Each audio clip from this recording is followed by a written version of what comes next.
नमस्कार दोस्तों, स्वागत है आपका स्केचअप ट्यूटोरियल के नेक्स्ट लेसन में। आज हम बात करेंगे arc, 2 point arc, 3 point arc और पाई के बारे में। तो चलिए दोस्तों स्टार्ट करते हैं। यहाँ पे हमारी है आर्क। ये आपका फिफ्थ चैप्टर है, फिफ्थ पार्ट है। इससे पहले पार्ट अगर आपने नहीं देखे हैं तो प्लीज जाके देखिए, ताकि आपको और भी अच्छे से इस चीज को सीखने को मिल जाए। तो सबसे पहले हम बात करते हैं आर्क की। आर्क में क्या होता है कि आपके पास यहाँ पे एक अनलॉक प्लेन आएगा जो ये रोटेशन वाला है। तो आप यहाँ से सबसे पहले डायरेक्शन दे सकते हो। ये सेंटर है, सेकंड पॉइंट, और फिर वहां से आप एक आर्क को क्रिएट कर सकते हो कुछ इस तरीके से। ठीक है, सेंटर पॉइंट लिया, एंड पॉइंट लिया, आप आर्क को क्रिएट कर सकते हो। दूसरा तरीका, आप सेंटर पॉइंट पे क्लिक करें, कितना लेंथ चाहिए आप यहाँ पे लेंथ डाल सकते हो कि मेरे को जो यहाँ पे लेंथ चाहिए वो 1000 चाहिए। देखो नीचे लेंथ आपकी 1000 है, एंटर। और उसके बाद कितने का एंगल चाहिए, मैंने डाल दिया 180 का एंगल चाहिए, तो 180 का एंगल यहाँ पे आया। और इस तरीके से आप इस चीज को यहाँ पे देख सकते हैं। उसके बाद है कि अगर मान लो मेरे पास एक कोई रेक्टेंगल मैंने लिया यहाँ पे, और एक मैंने लिया यहाँ पे कोई भी पॉलीगन, कुछ इस तरीके से।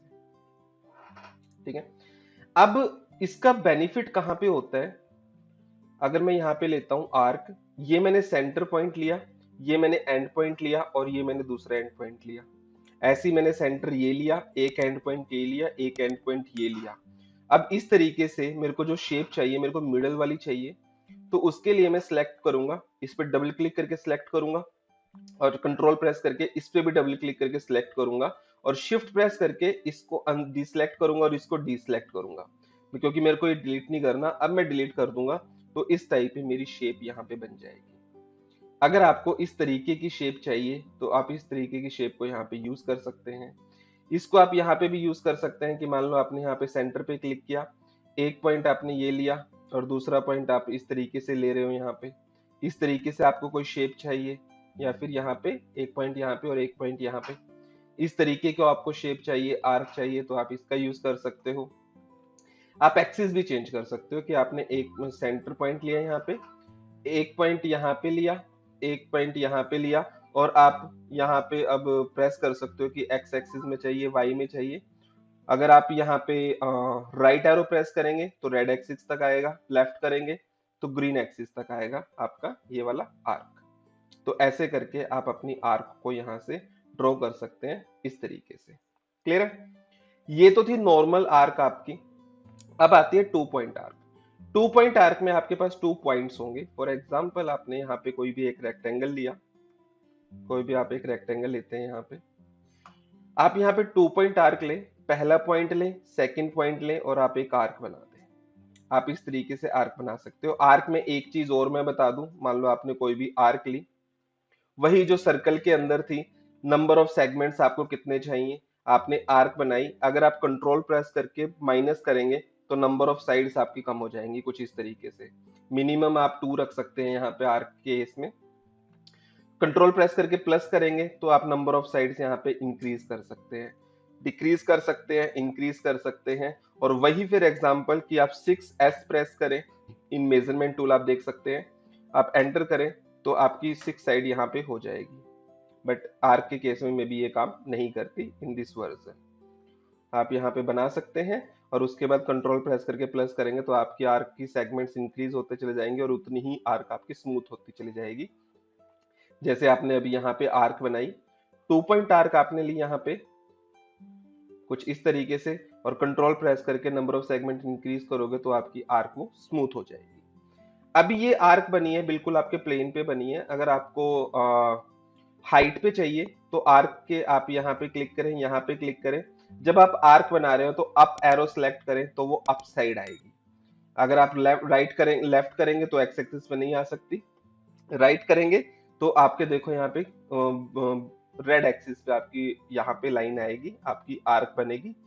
अप एरो प्रेस करेंगे तो अप साइड में आपकी इस टाइप से आप यहाँ पे बना सकते हैं अपनी आर्क को कुछ इस तरीके से। जैसे यहाँ पे क्लिक किया, यहाँ पे क्लिक किया, नॉर्मली तो वो ऊपर नीचे बन रही है। अगर आप ऊपर बनाना चाहें तो अप साइड प्रेस करें तो वो ऊपर ही आपकी आर्क इस तरीके से बनेगी कुछ ऐसे करके। तो किस एक्सिस पे बनानी है वो भी आप अपने अकॉर्डिंग यहाँ पे चूज कर सकते हैं। और इसमें भी ऑप्शन है कि कितनी लेंथ चाहिए, मैंने डाल दिया यहाँ पे 1500 एंटर।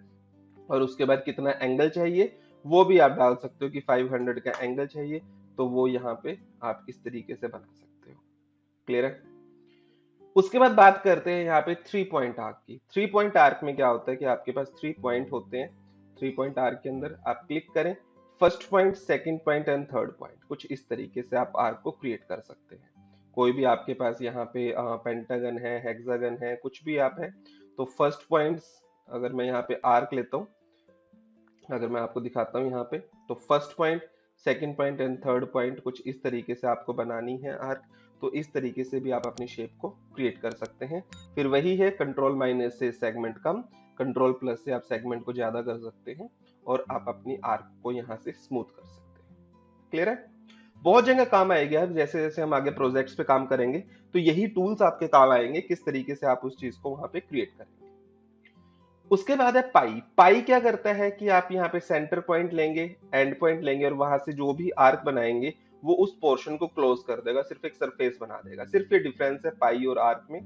तो ऐसे आपका एक क्लोज सरफेस यहाँ पे क्रिएट हो जाएगा, जिसको आप यहाँ पे यूज कर सकते हैं एज ए क्लोज सरफेस। कुछ इस तरीके से जितना भी आप पाई का एरिया बनाओगे वो वैसे बनेगा। कंट्रोल प्रेस करके प्लस का साइन प्रेस करोगे तो वो और स्मूथ होता आपका चला जाएगा, कुछ इस तरीके से। तो इस तरीके से आप इन चारों टूल्स को यहाँ से यूज कर सकते हैं। कैसे, तो मैंने आपको बताया। आगे वाली वीडियो में मैं आपको बताऊंगा मूव टूल, रोटेट टूल और स्केल टूल को आप किस तरीके से यूज करते हैं। तो मिलते हैं नेक्स्ट वीडियो में। थैंक यू सो मच दोस्तों वीडियो देखने के लिए। अगर अच्छी लगी तो प्लीज लाइक करें, शेयर करें और कमेंट करना बिल्कुल मत भूलें। Thank you so much.